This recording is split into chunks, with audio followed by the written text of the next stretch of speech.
So now next we are going to discuss chain of infection. In it consists of agent and infected agent, which and a portal of exit, portal of entry, transmission mode is there, so and a reservoir is there. So it is a cycle that will run. Now let's see the order that is to understand it more clearly. So now firstly is the agent that is infecting, that can be any microorganism that can grow, multiply and have ability to cause disease, such as any kind of bacteria, virus or fungi or anything. तो वो हम पे infection spread करेगा. ठीक है, infection spread करने वाला कोई भी एजेंट इज इन्फेक्टिव एजेंट, जिससे इन्फेक्शन होगा कॉज. देन इज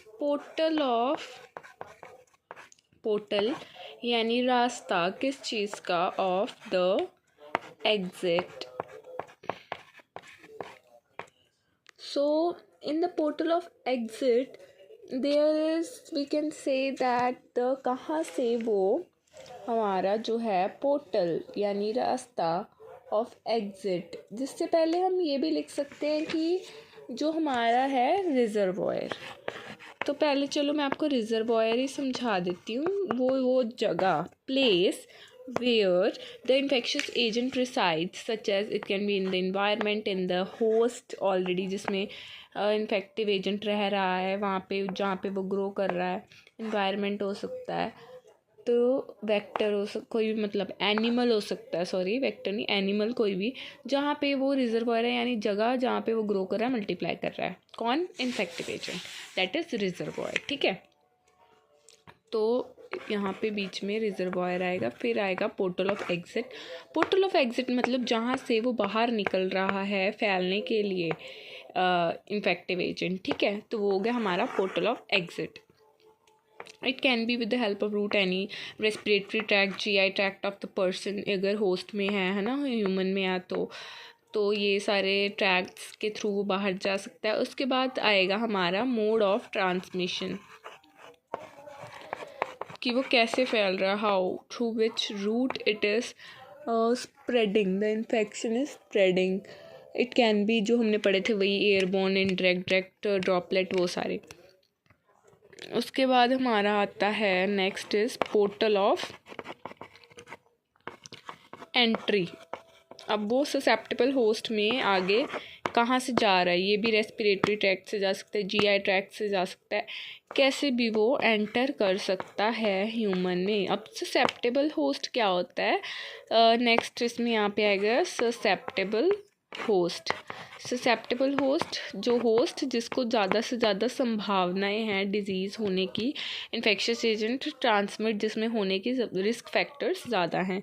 अब वो कौन हो सकते हैं, किसको डिजीज़ करने के ज़्यादा से ज़्यादा चांसेस, मतलब जिसके ज़्यादा हैं जिसको डिजीज़ होने के, वो कौन हो सकते हैं, या तो एल्डरली पीपल है ना, या फिर इन्फेंट्स, क्योंकि वो बहुत छोटे होते हैं, उनमें प्रॉपरली ऑर्गन्स डेवलप नहीं हुए होते, तो इसलिए उनको भी चांसेस ज़्यादा हैं. एंड एल्डरली में इम्यूनिटी कम हो जाती है इसलिए, या फिर तो इम्यूनिटी से हम याद करेंगे third one is that is immunosuppressed patients, जैसे कि जिन्हें एड्स है एक्सेट्रा, ऐसे डिजीज़ हैं जिससे इम्यूनिटी उनकी कम हो जाती है. तो इम्यूनिटी कम होगी तो वो ससेप्टेबल हो जाएंगे, उन्हें डिजीज़ कंडीशन ज़्यादा होने के चांसेस रहेंगे, चाहे वो कोई भी डिजीज़ हो. और या फिर कुछ सर्टेन इन्वेजिव प्रोसीजर, अगर आप इन्वेड कर रहे हो किसी की बॉडी में और एसेप्टिक टेक्निक्स को नहीं फॉलो कर रहे हो, तो भी चांसेस बढ़ जाते हैं उसके ससेप्टेबल होस्ट बनने के और इन्फेक्शियस एजेंट को उसके अंदर एंटर करने के, ससेप्टेबल होस्ट के अंदर. ठीक है, तो अब इसमें क्या होता है कि हमारा इंक्यूबेशन पीरियड होता है.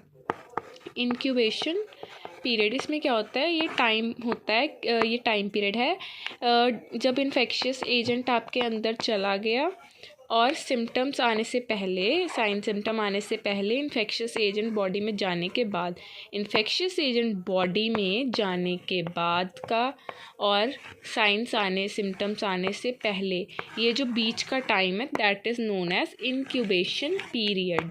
अब इसमें क्या है, ये डिपेंड करता है कि डिज़ीज़ होगा कि नहीं होगा। अब इंक्यूबेशन पीरियड में कैसे, जैसे कि इसमें फैक्टर्स हैं रिस्पॉन्सिबल कि होगा ड्यूरेशन, मतलब इंक्यूबेशन पीरियड की कितनी होगी, कम होगी, ज़्यादा होगी, जल्दी मतलब डिजीज़ हो जाएगा या जल्दी नहीं होगा, मतलब कहने का सिंपली। तो वो किस पे डिपेंड करता है, पोर्टल ऑफ एंट्री की। पोर्टल ऑफ एंट्री क्या है, वो कहाँ से, कौन से ट्रैक्ट से एंटर कर रहा है, कैसे एंटर कर रहा है, तो वो रिस्पॉन्सिबल होगा इसके इंक्यूबेशन पीरियड के लिए कि वो ये ज़्यादा लंबा है कि छोटा है।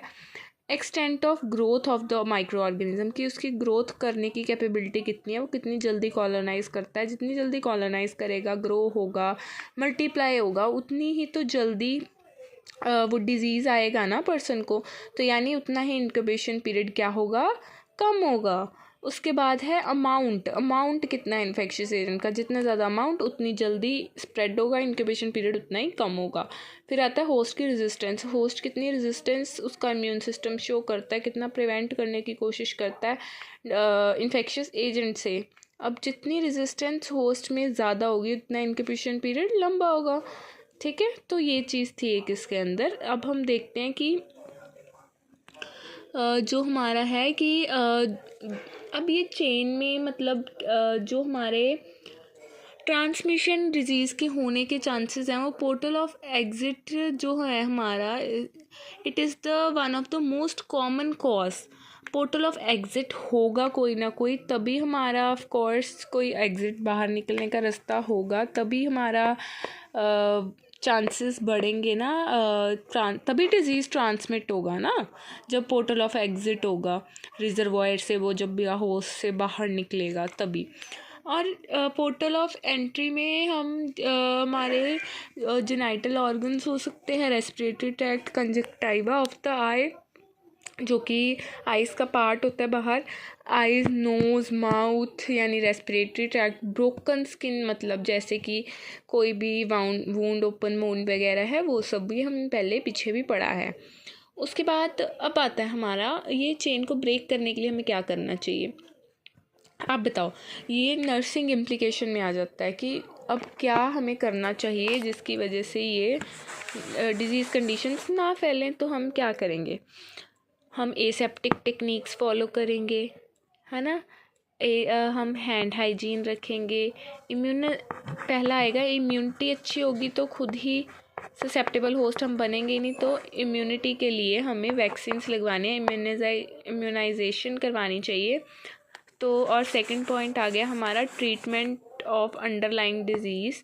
देन पेशेंट को एजुकेशन होनी चाहिए कि कैसे उसे अपने सेफ्टी मेजर्स रखने हैं, कंटेमिनेटेड फूड वगैरह ना खा के, यानी मोड ऑफ ट्रांसमिशन ना प्रोवाइड करके एजेंट को। डायग्नोसिस होने चाहिए, ट्रीटमेंट प्रॉपर होगा तो कुछ नहीं होगा, प्रॉपर मेडिकेशंस होनी चाहिए, एंड एंटी माइक्रोबियल स्टेवॉर्डशिप, इसको मैं आगे एक्सप्लेन करती हूँ। क्लीनिंग होनी चाहिए, डिसइंफेक्शन, स्टेरिलाइजेशन, वही हाइजीन मेंटेन होना चाहिए, क्लीनिंग होनी चाहिए, इन्फेक्शन प्रिवेंशन पॉलिसी, सारी जो भी यही सब इन्फेक्शन को प्रिवेंट करने वाली सारी चीज़ें का ध्यान रखा जाना चाहिए। पेस्ट कंट्रोल होनी चाहिए ताकि वेक्टर बॉर्न डिजीज़ ना हो। बाय डिसइंफेक्टिंग द इक्विपमेंट्स को भी हमने साफ़ सुथरा रखना है, क्लीन रखना है, ताकि क्रॉस इन्फेक्शन ना हो। एक पेशेंट से दूसरे पेशेंट पे सेम अगर आपको इंस्ट्रूमेंट यूज़ करना पड़ रहा है तो उसे हमेशा क्लीन करके यूज़ करना है। हैंड हाइजीन मेंटेन करनी है ताकि प्रिवेंशन हो सके infection one patient to another, या आपको खुद को स्प्रेड ना हो पाए बाय ये सारी टेक्निक्स हमें फॉलो करनी है। अब जो मैंने ऊपर बोला था आपको कि treatment of the underlying disease and antimicrobial stewardship, वो मैं आपको एक्सप्लेन करती हूँ।